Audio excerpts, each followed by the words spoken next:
Alright, the next part of the lecture is particularly on the interim or temporary injunctions. So I put S there because there are a few types of injunctions there, as I told you just now. Mareva and Tempila, interlocutory injunction itself is type of the injunction, yeah. Erinford, Quetimen, they are all interlocutory injunctions. So the next part of the lecture is to look into on the definition of interlocutory injunction. Just now we only discussed on the general definition of injunction. So now we're going to look into specific part, which is specific definition of interlocutory injunction.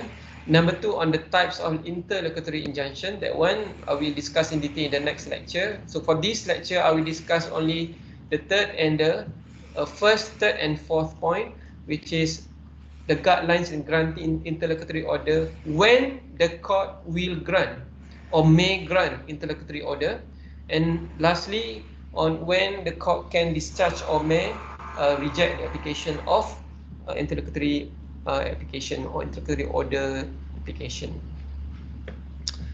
Alright, the definition of interlocutory injunction. We know injunction is an order to compel or prevent a party from doing something. That is the definition of injunction. But for interlocutory injunction, it must be application pending the full trial. And it can be applied or it can be made, the order can be applied or can be sought at any stage of the trial. Before, during trial, it can be applied, no matter. And the purpose is to maintain the status quo of the parties. It could be the plaintiff or the defendant. So the nature of injunction or interlocutory injunction, it can be held in chamber because it is an ex parte application. So either party can apply for the interlocutory injunction without the presence of another party. So the court may decide only in favor of one party's evidence. Basically by way of giving affidavit lah. Yeah. Affidavit, pernah nampak rupa affidavit macam mana tak? Ataupun dah tahu tak rupa affidavit tu macam mana? Tak. So basically adalah sworn. Tak pernah. Affidavit is a sworn statement, kenyataan bersumpah. That's why tak perlu evidence satu pihak lagi. Because if the plaintiff if the plaintiff lies, the plaintiff can be sued under contempt of court. Okay. Alright, the case of Lian Kiao, Sdn Bhd and Overseas Credit Finance, this case explain about the meaning or the purpose of interlocutory injunction. It is temporary and discretionary remedy. The court will grant an interlocutory injunction to consider whether to grant or not is not depend on the success of the full trial. So interlocutory injunction can stand on its own. The court does not need to look at the full trial of the case. The injunction itself can be on its own. Right? The purpose is to protect the right of the party so that no irreparable injury will be caused to the either party. So because the purpose is to preserve the status quo of the parties. In the case of American Cyanamide, this is a landmark case for injunction.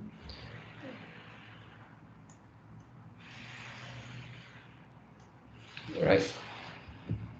Where the court said that the purpose of the injunction, interlocutory injunction, is to protect the plaintiff against injury by violation of his right, for which he could be adequately compensated in damages, recoverable in action if the uncertainty were resolved in his favor at the trial. So the same message from the previous with the previous case. The same message in the case of American Cyanamide, similar to the case of Lian Kiao. Basically, the purpose is to preserve the status quo. So, for instance, if If the plaintiff, if the injunction is awarded, if the interlocutory order is awarded to the plaintiff in interlocutory, sorry, if an interlocutory order is granted in favor of the plaintiff, it does not mean that the perpetual injunction will be granted in favor of the plaintiff in the full trial. So that's a different kind of remedy the parties can apply here. The same thing, the same message here, you can have a look. I can skip this. Right. The next part is important because you need to really look into what are the conditions of granting an interlocutory order, where the court can grant or may grant an interlocutory order. So before 1975, we have a case of Stratford, Sons and Linley, where in this case, in the before American Dynamite, the plaintiff must prove that he would succeed in perpetual injunction. Then only he can apply for interlocutory injunction. If he cannot prove that, the court will not consider to award interlocutory order in favor of the plaintiff. All right. After American Dynamite decision, the decision of Stratford was reversed, where the court said that it is not necessary, where you can apply for interlocutory order even though you cannot assure that you would succeed in the case of perpetual injunction.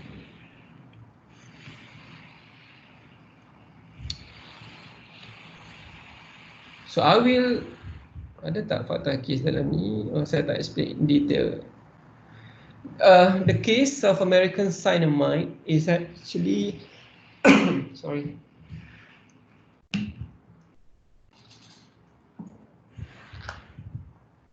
It's a case of patent infringement. It involved infringement of patent of surgical suture. Surgical suture ni benang untuk pembedahan lah, ya. Kalau dalam in particular surgical suture ni we call it as a medical device, ya, untuk dalam perubatan. Nak cerita panjang kes tu awak boleh baca lah nanti, so I'll just go straight to the issue. The cause of action is a patent infringement regarding regarding surgical suture. So the plaintiff's surgical suture has been sebenarnya defendant tak jual lagi pun, but he is planning to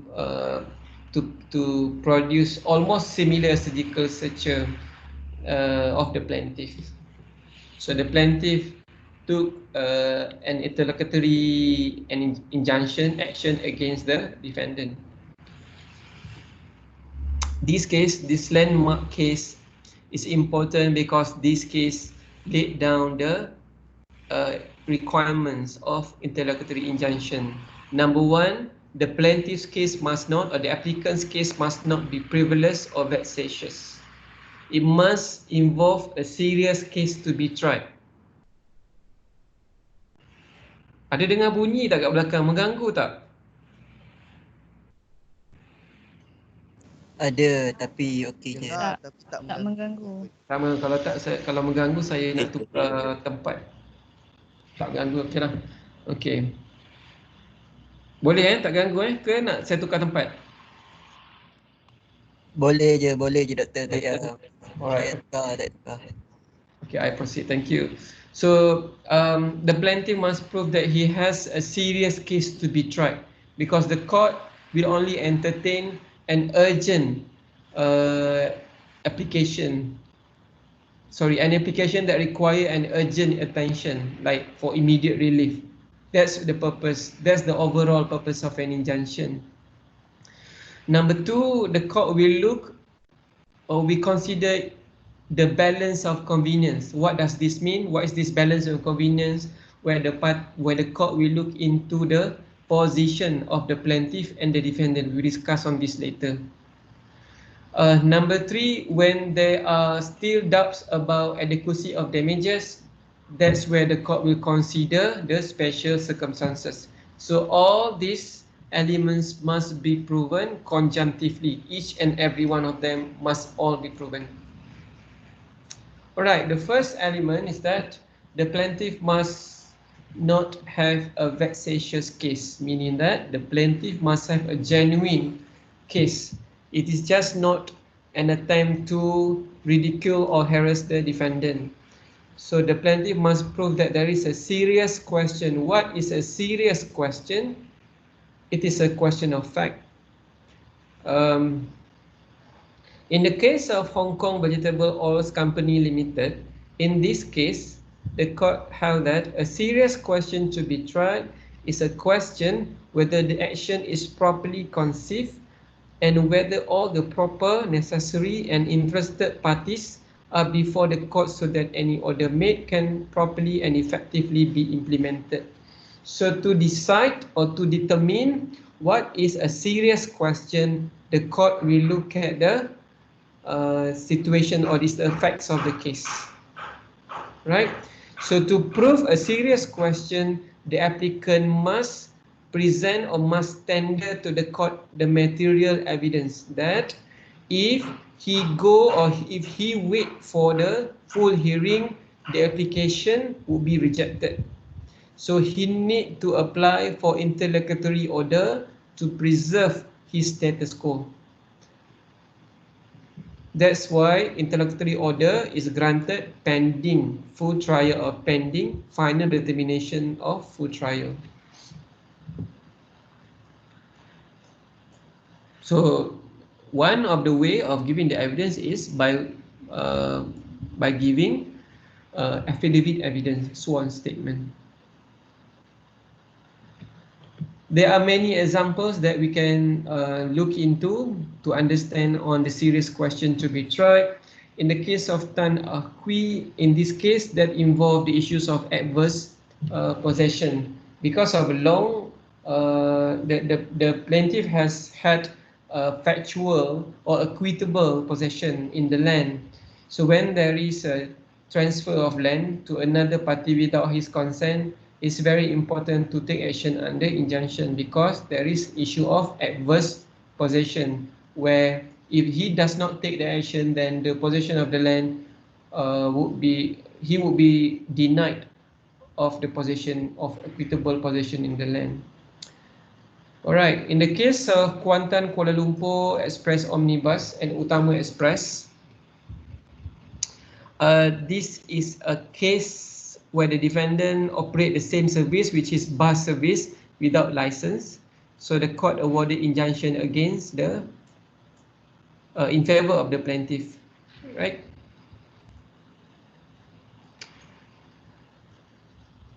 Another case is Cocoa Processors Liam Berhad and UMBC. In this case, the plaintiff was granted financial facilities, loan basically, by the defendant financiers. When the loan could not be serviced, the defendant placed the plaintiff under receivership. Receivership ni under company law lah. Basically, you will learn when the plaintiff is having a financial issue with the company. So the plaintiff filed an interlocutory injunction to refrain the defendant from disposing or selling or dealing with the asset of the plaintiff. Defendant challenged the plaintiff's action to dissolve the injunction. In this case, the court held that there was no serious question to be tried because since the plaintiff was given the loan and he should pay or repay the loan during the period. Therefore, the defendant cannot be stopped or cannot be prevented from selling or disposing the property of the plaintiff. Dia tak boleh bayar hutang, so mahkamah ambil lah dia punya harta semua tu. Okay. That's why mahkamah cakap in this case, because you are under loan facilities or financial facilities, you must fulfill, you must perform the loan obligation. So there is no serious question to be tried, meaning that in this case, the court does not grant, did not grant interlocutory injunction in favor of the plaintiff because there was no serious question. So basically, if the plaintiff does not pass the first requirement, the court will not proceed to the next requirement, which is on balance of convenience and special factors. There is no need for the court to look further because the first element pun dia tak lepas dah. Right. Injunction requires the plaintiff to have personal interest, meaning that to prove a locus standi, the plaintiff must prove that he has a personal interest in the matter. This is the case that I shared with you just now. The case of Government of Malaysia and Lim Kip Siang. Lim Kip Siang in this case took an action for judicial review against the Government of Malaysia decision to open a highway. But in this case, the court held that Mr. Lim did not have a locus standi because it does not interfere with his personal right. Lim Kip Siang argued that in this case he was a public citizen. Sorry, he was a public. He was a citizen of Malaysia. So since the highway involved a public interest, so he has a right, a locus standi against the government of Malaysia. But in this case, he does not suffer a special damage. If you want to claim, this case is actually under nuisance, yeah, public nuisance. So in the case of public nuisance, you must prove a special damage. But in this case, he failed to prove that. Therefore, the interlocutory order application by Lim Kip Siang was not granted because he did not have the locus. Alright, next element where the court need to consider the balance of convenience. This part requires your delicate attention. You have to really, I will explain to you slowly on this part, yeah. Right. So for we know that in the case of interlocutory injunction, it is an ex parte application, meaning that the court may award an interlocutory injunction to the plaintiff even without the presence of the defendant, or the court may award the injunction to the defendant even without the presence of the plaintiff, because injunction can be applied by both or either party, right? And it is an ex parte application. So in considering the balance and convenience here, the court will look into the both positions of the plaintiff and the defendant. So this part is very important for the court to allow or not the application by the party or by the applicant. So first, the court will look the case from the position of the plaintiff. The court will look at the possibilities. These are all hypothetical questions where the court will also ask the plaintiff. So when I say it is a hypothetical question, that's why the question is, what if the plaintiff succeed in the full trial? Would the plaintiff be adequately compensated? So we know that in the case of injunction, if you can be adequately compensated, if the court can award damages as the remedy, then there is no need for the court to award the injunction. So if the court will make a hypothetical situation, if the plaintiff succeed in the full trial, would the plaintiff be adequately compensated? If the answer is yes, then the court will look to the next question. So if the plaintiff can get the damages, can the defendant pay the compensation? If the defendant can pay the compensation, so the court will not grant the interlocutory injunction. Can you understand this part? So first, the court will look at the position of the plaintiff. Tak faham? No. Yang mana tak faham? Yang from the position of plaintiff. So basically it's a hypothetical question. Soalan berbentuk andaian. Kalau plaintiff berjaya, if plaintiff succeed, maksudnya berjaya ni adalah dalam the full trial.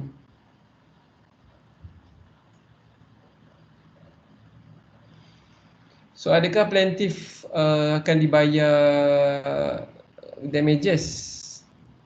Contohnya tadi kita ambil case, ini bukan case yang kita ambil contoh tadi case breach of, kita ambil cari contoh yang sama ya. A, B and C. B, C and A or C saja pun boleh, tak ada masalah. C take action against B on breach of contract, breach of trust, because trustee has breached his duty to take care of the property for the benefit of beneficiary. Boleh faham setakat tu? Boleh. Okay. So the cause of action is breach of trust. So dia kena ada full trial untuk decide sama ada breach of trust tu berlaku ke tidak. So bila mahkamah kata, so mahkamah akan tanya the plaintiff, kalau I bagi you injunction sekarang, interlocutory order tu sekarang, nanti bila dah case you habis untuk case breach of trust tu, boleh dapat damages tu cukup ke tak? Damages tu mencukupi ke tidak? Would damages be an adequate relief or not? So kalau plaintiff kata damages sudah cukup dan defendant boleh bayar acquisition tu, tak payahlah mahkamah consider untuk apply for injunction, buang masa mahkamah je. So case yang mahkamah nak tanya itulah case breach of trust. Walaupun case tu belum bicara atau tengah bicara, mahkamah akan tengok based on the affidavit, because in the case of interlocutory injunction, dia berbeza dengan in the case of temporary dengan perpetual, ada beza kan? Apa yang beza? Satu, of course, dia boleh apply at any stage of the trial before the final determination, right? Boleh faham setakat tu? Faham. Okey, itu yang pertama. Yang kedua, kalau dalam case the full perpetual injunction, the court we need to consider the merits of the case, and the final hearing tu, the full hearing tu is an inter partes punya hearing, where the court need to hear the evidence of the plaintiff and the defendant. Boleh? Tapi dalam interlocutory injunction, kita hanya ada satu pihak because it is an ex parte application. So that's why mahkamah kena buat soalan ni, sebab dia kena tengok kalau dia bagi kat sini, kalau dia bagi injunction now to the applicant, dia kena tengok perlu ke dia bagi sekarang. Kalau damages dah cukup, tak perlulah dia consider. Then you go for full trial as usual lah, because interlocutory application or order can only be granted in immediate, urgent, rare, exceptional circumstances. Kalau tak ada yang tu, maka mahkamah would not be bothered, or mahkamah would not grant the interlocutory order. Boleh faham tak Fatimah?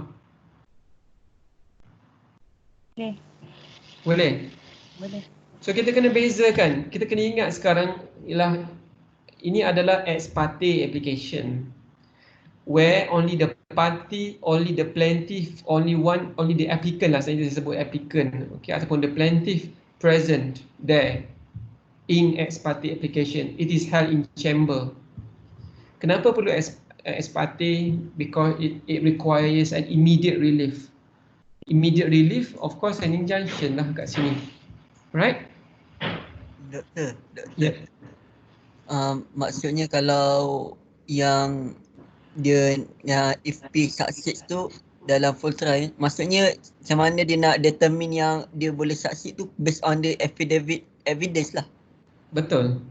Okay, faham. Because mahkamah tak akan buat interlocutory injunction, mahkamah tak buat full trial. mahkamah will be based only on the affidavit evidence submitted by the applicant.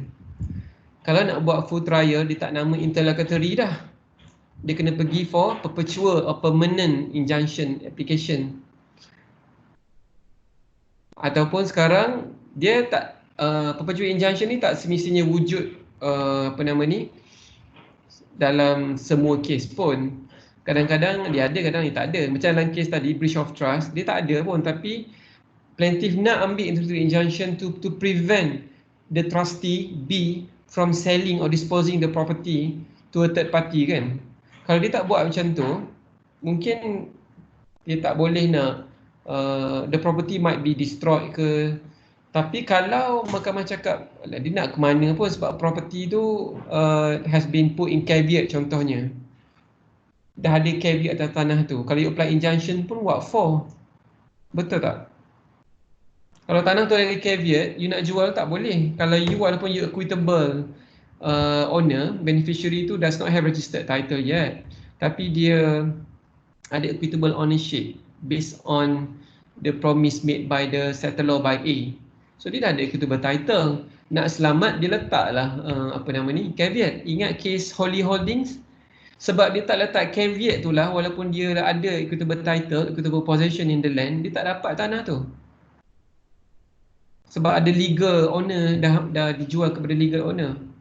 So kalau walaupun you equitable owner, you can claim that you have equitable right in the land. Tapi kalau you tak letak caveat, you tak cuk dulu tanah tu, so kalau dijual ke orang lain and register the land, memang kempunan lah. So that's why even though you have equitable title, put a caveat first to secure your right in the land, to secure equitable right in the land. So kalau tak letak caveat, you boleh apply for an injunction. Tapi kalau you nak cerita in terms of practice, injunction ni sangat mahal.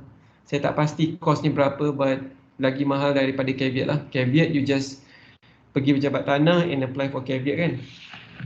Tapi kalau injunction ni dia boleh berpuluh-puluh ribu on the injunction alone, because it is an immediate punya relief. So ini kalau dalam case bila where the parties does not enter caveat on the land, so dia tak ada security apa to prevent the disposal or the selling of land or the transfer of the land without his consent. So dia boleh apply for injunction. Tapi kalau defendant memang boleh bayar, dia dah breach of trust, tapi dia bayar semua tanah tu, so tak adalah masalah.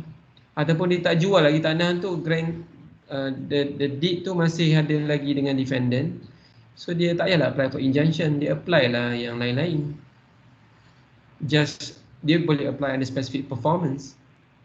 Okay, ini bila injunction ni bila sangat-sangat immediate for the plaintiff to apply to secure, to preserve the status quo. Status quo kat sini adalah to preserve the plaintiff's right in the land, in the property. Boleh? Ada soalan lagi? Ada soalan? The last question. Okay. Yang pasal sama ada defendant can compensate or not tu, kita kena yang orang yang minta IO tu lah yang kena bagi macam financial ability of the defendant macam tu.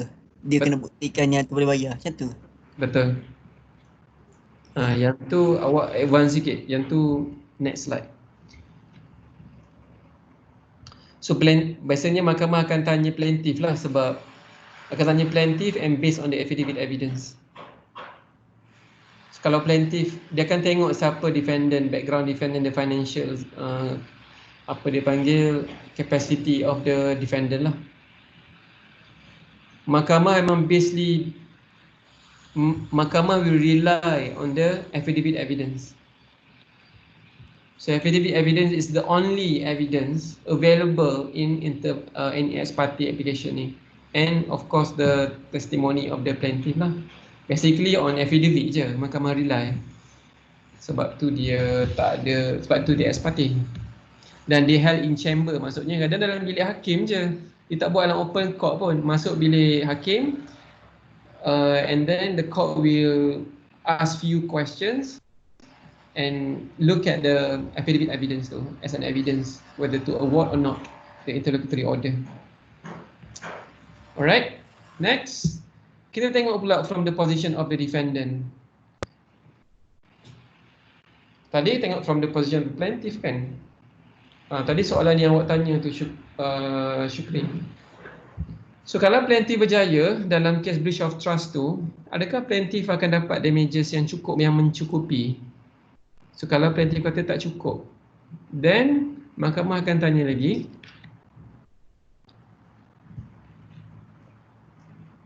kalau plaintiff gagal dalam kes breach of trust tu, adakah defendant akan dapat compensation?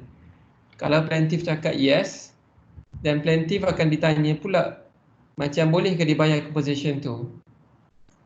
So kalau dia boleh bayar compensation tu, maksudnya interlocutory injunction can be granted. So sekarang isunya kat sini adalah mahkamah akan tanya defendant, compensation tu is compensation enough, adequate or not. If the compensation is adequate, then the court will not entertain the application of injunction. Tak perlu di-consider dah sebab damages dah cukup kan. Tapi kalau damages tak cukup, that's why mahkamah akan tanya further questions. So kalau damages tak cukup, maksudnya you can apply for injunction. Tapi kalau you kalah dalam case breach of trust tu, boleh ke you bayar defendant? Plaintiff cakap boleh. So tak ada masalah kat situ sebab the first question tu dia dah lepas. Walaupun dia boleh bayar damages, tapi penting untuk dia secure dia punya status quo pending full trial sekarang, bukan later. Later tu dia tak tahu yang akan datang, bukan the same judge will decide on the same case. It can be a different judge, it can be the same judge juga. But of course the judge need to be impartial because this involve two separate case. Walaupun dia related, tapi bukanlah dia related dengan cause of action tu, tapi dia nak remedy ni untuk secure dia punya status quo. So kalau plaintiff cakap dia tak boleh bayar, tak fair lah kepada defendant kan. So that's why mahkamah tak bagi injunction tu dekat dia. Boleh faham tak? Saya tahu agak confusing, dia banyak soalan sikit kat sini. The baseline dia yang awak kena faham adalah mahkamah akan tanya, kalau tengok soalan yang ni from the position of the defendant dengan soalan yang ni sama kan, the first question dia sama. Mahkamah akan tanya plaintiff damages is adequate or not for the plaintiff. If the answer is yes, then no injunction will be granted, because the reason why the court will hear or may grant an injunction is when damages are not adequate. If damages are adequate, there is no need to apply for an injunction. Okay, now the answer is damages are not adequate. So then mahkamah akan tanya lagi kepada defendant. So kalau you kalah dalam kes yang breach of trust tu, you boleh bayar ke? Trial proper tu maksudnya full trial if the defendant succeed at the trial proper. Mahkamah akan tanya the plaintiff, can you pay damages to the defendant? Kalau you kalah dalam full trial tu, plaintiff cakap boleh. So kalau plaintiff cakap boleh, then mahkamah will award interlocutory injunction to the plaintiff. Kalau plaintiff kata tak boleh bayar, then mahkamah tak akan award the interlocutory injunction to the plaintiff. Boleh faham? Ada soalan?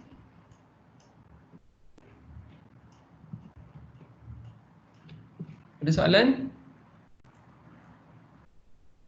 Tak ada. Tak ada. Okey. Kalau ada soalan, boleh tulis atau boleh tanya direct dia lah. Alright. Macam mana kalau defendant willing to pay damages? Defendant cakap kat plaintiff, tak payahlah apply for injunction tu, I boleh bayar. Berapa you nak I bayar? The willingness of defendant to pay damages does not relinquish the plaintiff right to get the injunction.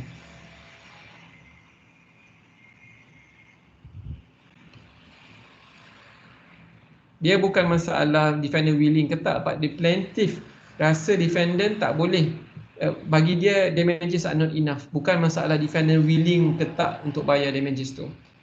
Okay.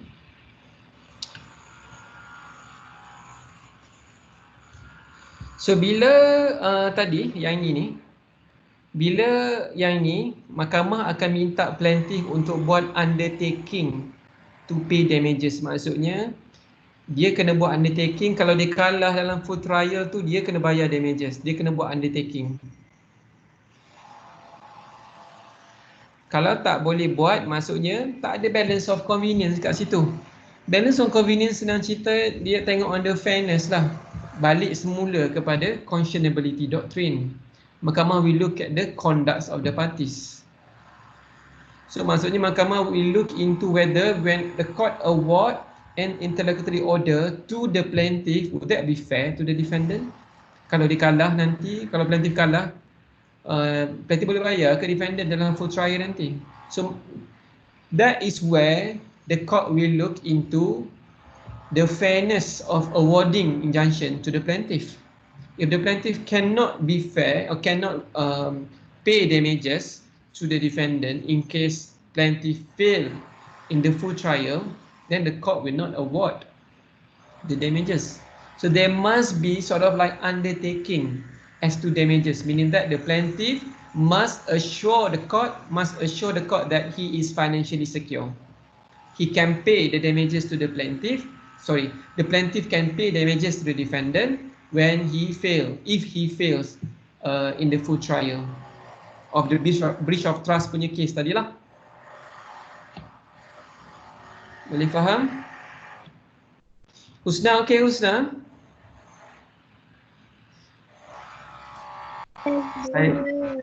Okay. Doktor. Yep. Doktor, undertaking as to damages ni maksudnya the liability to pay tu shifted lah bila dia tak succeed at full trial. Dia ability to pay, maksudnya dia kena buat aku janji yang dia bukan dia liable sebab dia adalah two separate trial tau. Okay. Sebab dia adalah interlocutory order, di interim order je. Interim order tu sebenarnya adalah untuk secure hak dia sebelum full trial ataupun masa full trial tu. So mahkamah tak akan kacau kalau dia kena bayar itu, mahkamah kena keluarkan order separate kemudian, tapi dia kena buat undertaking dalam interlocutory application sekarang. Macam untuk bagi assurance lah that he is financially stable, he is financially secure to pay damages if the defendant succeed in full trial. Full trial tadi yang breach of trust tu. Boleh? So, dia tak kena mengena dia akan enforce later, tapi dia kena buat undertaking je. Dia macam janji lah. Janji tu tak mengikat, tapi kalau dia tak boleh buat janji tu, you are not plaintiff are not, plaintiff cannot convince the court that he should get the injunction lah. So here, the court will look at, kalau I grant injunction to the plaintiff, to you as the applicant kan, so you kena fair juga kepada defendant. Mahkamah tak boleh tengok plaintiff saja, mahkamah kena tengok defendant juga. So that's what we call as balance of convenience. So on the part of the plaintiff, convenience apa dia nak? Convenience yang bahawa dia memang damages tak cukup untuk dia. Untuk defendants, convenience apa yang dia nak? Kalau you kalah dalam full trial, you kena buat aku janji untuk bayar damages, untuk boleh bayar damages tu. So faham tak convenience antara dua-dua pihak tu? Convenience, saya ulang sekali lagi Convenience for the plaintiff, damages inadequate, that's why I apply for the injunction. Convenience for the defendant, kalau you bergagal dalam full trial, you kena bayar damages kepada defendant. Plaintiff kena bayar damages kepada defendant. Boleh? Boleh. Alright, alhamdulillah. Next. Okay. Cases, memang kena baca case lah untuk fahamkan. So the next question is, kalau plaintiff is not adequately compensated, Kalau plaintiff cakap damages are not enough, kita kena consider tak balance of convenience. Mahkamah cakap yes. Jawapannya dalam data network communication dan jawapannya yes juga dalam American Dynamite. So saya cerita sedikit lah yang related to this. In American Dynamite tadi kita bincang that involve a case of patent infringement. So basically plaintiff told the court that he would suffer from its failure to increase share of the searcher market. Dia control dia control the market lah. So defendants ni pernah kerja dekat company dulu, lepas tu dia keluar, lepas tu dia produce a new searcher tapi tak masuk market lagi. Tapi plaintiff tahu yang defendant buat new searcher tu. Makin kuat pula bunyi orang bikin rumah ni. So alright. So even though the new searchers were not available yet in the market, the court said that if the injunction was not granted to the plaintiff, that would cause unemployment of the staff in the plaintiff's factory and also closure of the factories itself. Walaupun tak ada lagi, tapi there is a potential effect to the companies because of the searches we go into the market later. There is enough evidence to say that the plaintiff deserve to get the injunction. So convenience apa kat sini? Convenience-nya adalah balance of convenience, where the court we need to balance the convenience because the plaintiff searcher has been already in the market for quite some time. Right? Defendants produce another searcher almost similar to the plaintiff searcher. So even though the searcher were not available yet in the market, but it would be affecting the plaintiff's sales of searcher in the market. And because of that, the plaintiff knew that when the defendant put the searchers into the market, it would compete unfairly. Because dia tak boleh copy lah, dia boleh buat new searcher, bukan tak boleh. The question here is that the defendant copied the pattern of the searchers of the plaintiff. So if you read the full judgment, then you will recognize some of the arguments made. The plaintiff argued that even though the searchers were not available yet in the market, but the defendant reputation is known by among the doctors. So the doctors will presume or will be confused that these searchers belong to the plaintiff. The defendant searcher actually is belong to the plaintiff, meaning that they will buy the defendant searcher because they thought that belongs to the plaintiff. So because of that reason, the court can see there are many potential implications if the defendant searcher will be in the market soon. So it does not happen yet. It's just a potential. It's just a possibility. But the court allow injunction because the court look at the convenience or inconvenience that the plaintiff will suffer because of the searcher will go into the market soon and affect the business of the plaintiff. Boleh? Okay, tak ada soalan tu boleh dah tu. Boleh. Alright, the damage suffered by the plaintiff not only monetary damage. That's why kalau kita kata monetary damage, that can be contohnya macam loss of sales, loss of profit, loss of clients. But if you nak tunjukkan case tu is very serious, you can show that there is loss of reputation or reputational injury. So dalam kes Caltex Malaysia and Tin Tan Song, in this case the plaintiff applied for an injunction against the defendant from operating the service station and removing any equipment on the premise. The court considered on the balance of convenience here by refusing the injunction because it is just not a question about money, but it's a reputation. So kalau dia monetary damage, dia boleh recover by claiming the the damages kan. Tapi ini not just a monetary damage. It's bigger than that. It's a reputational damage. Reputation ni melibatkan goodwill, dia punya nama in the market lah. Macam tadi dalam case American Dynamite tu, they have been operating the business for decades actually. Right. So there are, dalam soalan assignment tu, inilah yang saya nak awak bincangkan on the balance of convenience dan juga special factor. Sebab dia ada factors dia kan. So mahkamah akan tengok on the adequacy of damages. So kalau damages are enough or adequate, there would no need to consider on injunction. If damages are not adequate, then the court will look at other factors, whether the plaintiff can give undertaking as to damages to the defendant. Okay. The court also can, bila kita kata factors ni salah satu saja ya, yang mana you rasa relevant to your case. The second factor the court can look is the preservation of status quo.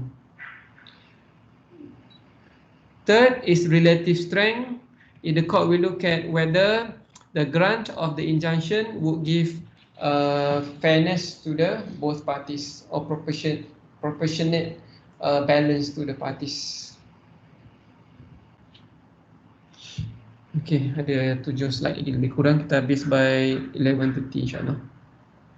So preservation of status quo or strength of each parties ni, status quo is the state of affair during the period of the trial lah.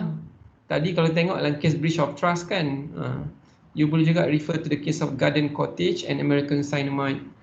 Another case is Nino and Carl Lukai, where in this case the court said that there was no status quo to be maintained because the plaintiff wanted to enforce his right under an agreement. So you just enforce your right under agreement sajalah. You can, instead of applying for injunction, you boleh pakai juga specific performance just to compel the other parties to perform the rights under the contract. Right. On the relative strength, this is based on affidavit evidence. So kalau mahkamah tengok on affidavit evidence that the court can consider relative strength of the parties fairly, mahkamah akan tengok based on that evidence because it is an ex parte application. Yang ni boleh baca lagi case American Dynamite.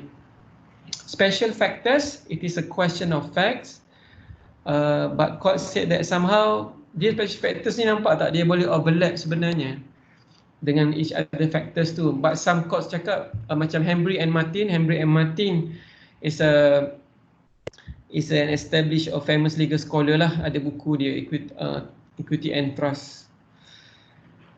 Kalau siapa ada simpan kopi, it's a thick book. For them, dia orang cakap this is just sama je macam on the balance of convenience, tak ada beza pun special factors. Ada yang kata special factors ni when we relate on the relative strength of each party. So sebenarnya tak ada beza pun. Special factors tu sebenarnya semuanya adalah on American Dynamite. Right. Tapi ada case yang bincang particularly on special factors. For instance, tapi tak semualah. Kalau dia ada sebut maksudnya you can discuss. For instance, American Dynamite. So sebelum, basically kalau medical device ataupun drug kan, dia kena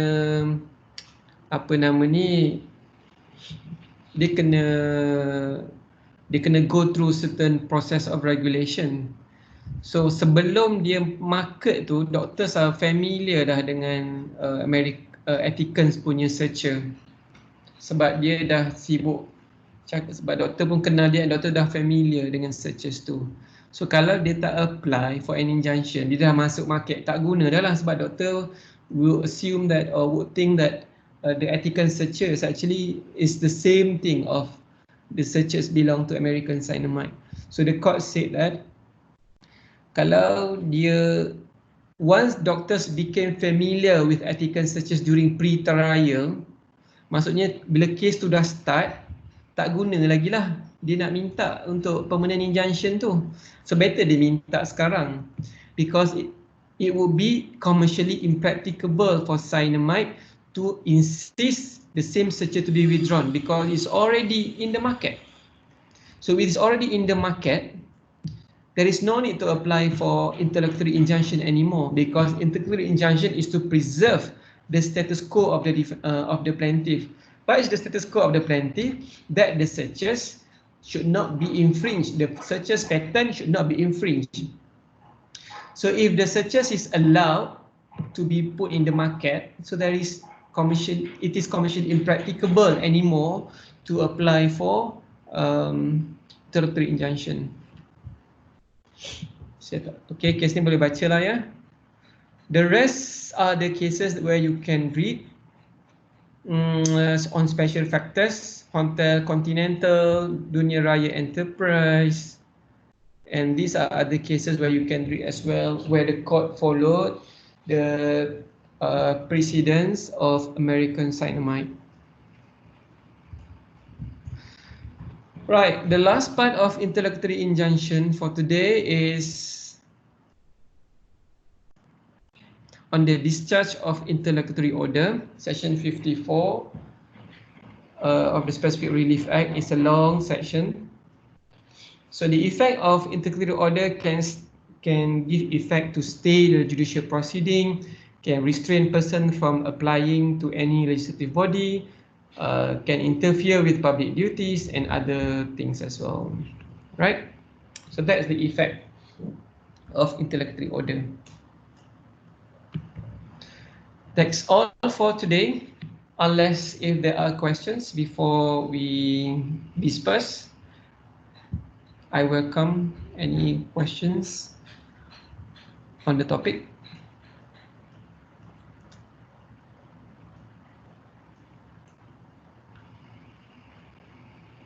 Tak ada soalan? Ada soalan tak? Tak ada. Ada soalan, okay. So kalau next session, kalau ada soalan, boleh simpan soalan. Boleh type on the chat box tu? Tak boleh. Tak boleh juga? Alamak. Tak apa, nanti saya check balik. Mesti ada somewhere setting yang tak settle. Saya ingatkan saya install dekat komputer lain, dia dah okay. Punya dia set setting yang sama. Alright, if there are no questions, then that's all for today. Thank you so much for your time. Have a good day. Assalamualaikum warahmatullahi wabarakatuh and take care. Waalaikumsalam. Thank you, Doktor. Thank you, Doktor. Thank you, Doktor.